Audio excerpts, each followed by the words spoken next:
Bismillahirrahmanirrahim. Gimana? Sudah siap belajar hari ini? Tetap semangat, ya. Baik, waktu saya nggak banyak, paling maksimal 10 menit saya bisa ngasih materi, karena semakin saya lama, semakin kamu habis kuotanya. Ya, ini sambil berjalan. Kali ini saya akan membahas tentang membuat alur proses produksi multimedia. Ya, kemarin kita sudah bahas sekilas tentang SOP atau System Operational Procedure. Jadi di dalam membuat produksi itu ada 3 yang harus kita buat, yaitu tahapan pertama pra-produksi, yang kedua produksi, yang ketiga pasca produksi. Sekarang saya akan bahas ini lebih detail tentang pra-produksi. Ya, lanjut. Seperti biasa, saya masih menetapkan sistem aktivitas poin kompetensi inti. Seperti yang saya bilang kemarin, sama halnya 10 siswa dapat poin tertinggi dan bla bla bla.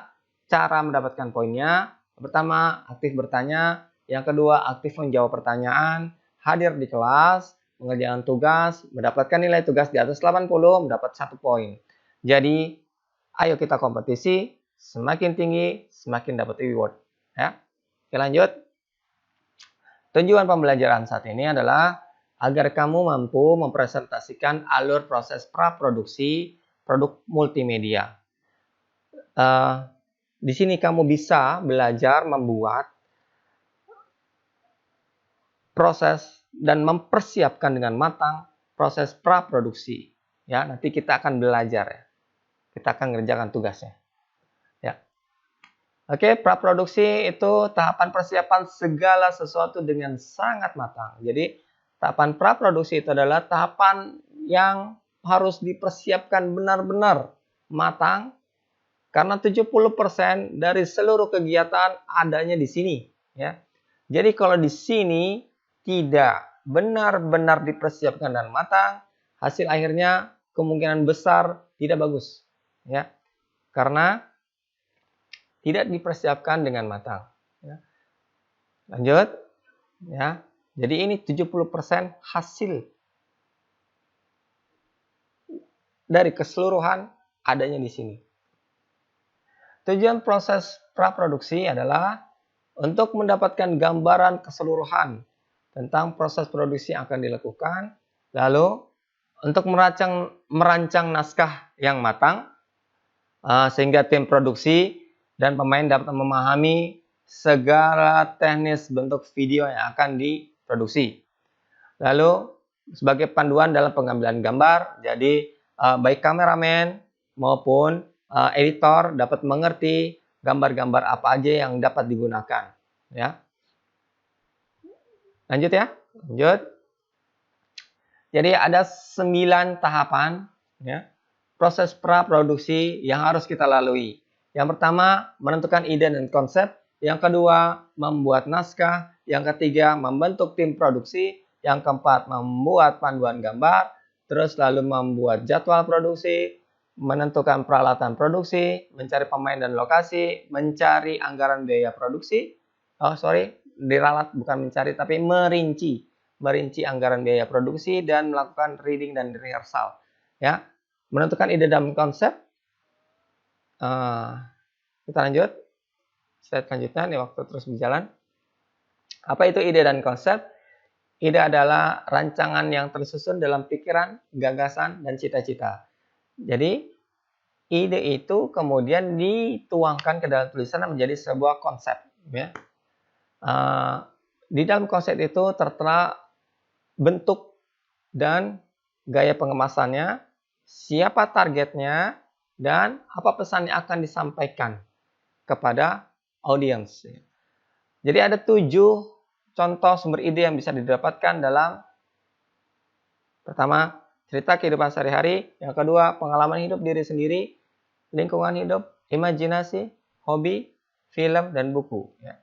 Jadi ketika kamu mau cari apa sih, gimana sih cara menghasilkan ide, 7 sumber ini bisa jadi referensi buat kamu. Ya. Kemudian fungsi naskah sebagai konsep dasar, sebagai arah jalannya cerita, acuan saat proses produksi, lalu sebagai dasar penentuan tokoh, dasar perhitungan anggaran, tolak ukur penentuan jadwal, penentu hasil akhir. Ya, jadi fungsi naskah itu agar semuanya berjalan dengan lancar, arah jalan ceritanya itu jelas dari awal apa dan akhirnya apa. Nah, tahapan penulisan naskah ada tahapan ide cerita, riset, ringkasan cerita atau sinopsis, pembuatan outline, pembuatan treatment, pembuatan naskah. Jadi ide cerita, misalnya kita punya ide apa, lalu dilakukan misalnya idenya kita membuat cerita tentang budaya Betawi, misalnya Sidul Anak Sekolahan. Terus kita harus meriset, yang kedua kita harus meriset bagaimana sih budaya kehidupan Betawi sehari-hari, itu harus diriset sampai detail. Ya. Terus bagaimana sih ringkasan cerita yang akan kita kembangkan untuk cerita kita ini. Tuh, jadi kita buat suatu sinopsis, lalu pembuatan outline. Ini lebih detail daripada cerita sinopsis. Jadi setelah itu dikasih outline-nya, ini apa-apa aja. Dan pembuatan treatment, setelah pembuatan outline, lalu kita membuat pembuatan treatment dan membuat naskah. Perlu saya jelaskan di sini, karena ini hal yang penting. Dalam menyusun suatu treatment, dibutuhkan treatment itu adalah kerangka skenario. Yang lengkap dan padat ini hampir itu merefleksikan suatu skenario. Jadi uraiannya harus ringkas, komunikatif dan efektif. Ada nama tokohnya dan tempatnya sudah fix. Terus ada gambarannya, apa-apa aja yang akan nanti kita akan lihat. Mendeskripsikan jelas waktu dan tempat, lokasi, adegan, properti yang akan digunakan. Ada tiga struktur treatment, ya. Jadi alurnya itu harusnya seperti ini. Jadi pertama dari bawah, terus seperti kurva gini naik sampai klimaks lalu turun, ya. Jadi treatment itu dibagi menjadi 3. Pertama adalah babak pertama, babak awal, ya. Isinya pengenalan tokoh dan awal dari permasalahan biasanya. Terus yang kedua, itu babak kedua ada babak konfrontasi. Isinya mulai dari permasalahan timbul hingga puncak dari permasalahan, ya. Puncak-puncaknya, tegang-tegangnya itu permasalahan itu. Semua masalah timbul di dalam suatu skenario tersebut. Lalu tahapan ketiga, babak ketiga itu resolusi, itu dramatisirnya sudah mulai menurun. Artinya permasalahan-permasalahan yang ada itu sudah mulai diselesaikan satu persatu. Ya. Biasanya orang sebut ini anti klimaks. Ya. Dalam setelah kita selesai tadi dengan treatment, lalu kita kemudian membuat naskah. Naskah yang biasa kita tahu itu ada 2 jenis. Pertama naskah 1 kolom, yang kedua naskah 2 kolom. Naskah 1 kolom itu isinya biasanya digunakan untuk sinetron maupun film. Sementara naskah yang 2 kolom biasanya digunakan untuk iklan, film pendek, ataupun hal yang di luar dari film. Ya, kita lihat contohnya ya. Program TV, iklan, film dokumenter. Ya, contohnya seperti ini. Contohnya, ini adalah naskah 1 kolom. Ya, bisa lihat ya. Naskah 1 kolom, white margin. Di sini ada seperti ini contohnya. Ya, nanti saya akan kasih ke kamu filenya. Naskah 1 kolom.